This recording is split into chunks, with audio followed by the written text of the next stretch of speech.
రాసినందుకు చాలా బాధ అనిపించింది నాకు. ఎవరో అడ్రస్ కూడా రాయలేదు. తప్పకుండా నేను కలుస్తా. నేను ఆయన బాధ అంతా నేను పార్టీలోకి వెళ్ళి మారుతున్నాను బాధ. అది రాసిండు, నాకు కూడా బాధ అనిపించింది. చాలా ఇబ్బందికరం ఉంది. అడ్రస్ తెస్తే తప్పకుండా ఆయన ఇంటికి పోతుంటే తప్పకుండా నేను ఎట్లయినా అడ్రస్ తెచ్చుకొని పోతా. నాకు కూడా బాధ. నేను ఎక్కడ పార్టీలోకి పోతాను. ఏ పార్టీలో మాట్లాడలేదు. ఈరోజు మన యువ నాయకుడు వర్కింగ్ ప్రెసిడెంట్ బీఆర్ఎస్ పార్టీ 50వ జన్మదిన సందర్భంగా ఆయనకు శుభాకాంక్షలు.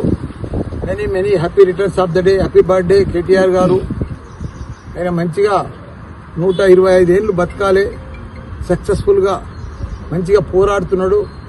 తప్పకుండా మన తెలంగాణకు సీఎం కూడా కావాలని కోరుకుంటున్నాను. మేడ్చల్ నియోజకవర్గంలో ఒక లెటర్ రాసినందుకు చాలా బాధ అనిపించింది నాకు. ఎవరో అడ్రస్ కూడా రాయలేదు. తప్పకుండా నేను కలుస్తా. నేను ఆయన బాధ అంతా నేను పార్టీలోకి వెళ్ళి మారుతున్నాను బాధ. అది రాసిండు, నాకు కూడా బాధ అనిపించింది. చాలా ఇబ్బందికరం ఉంది. అడ్రస్ తెస్తే తప్పకుండా ఆయన ఇంటికి పోతుంటే తప్పకుండా నేను ఎట్లయినా అడ్రస్ తెచ్చుకొని పోతా. నాకు కూడా బాధ. నేను ఎక్కడ పార్టీలోకి పోతాను. ఏ పార్టీలో మాట్లాడలేదు.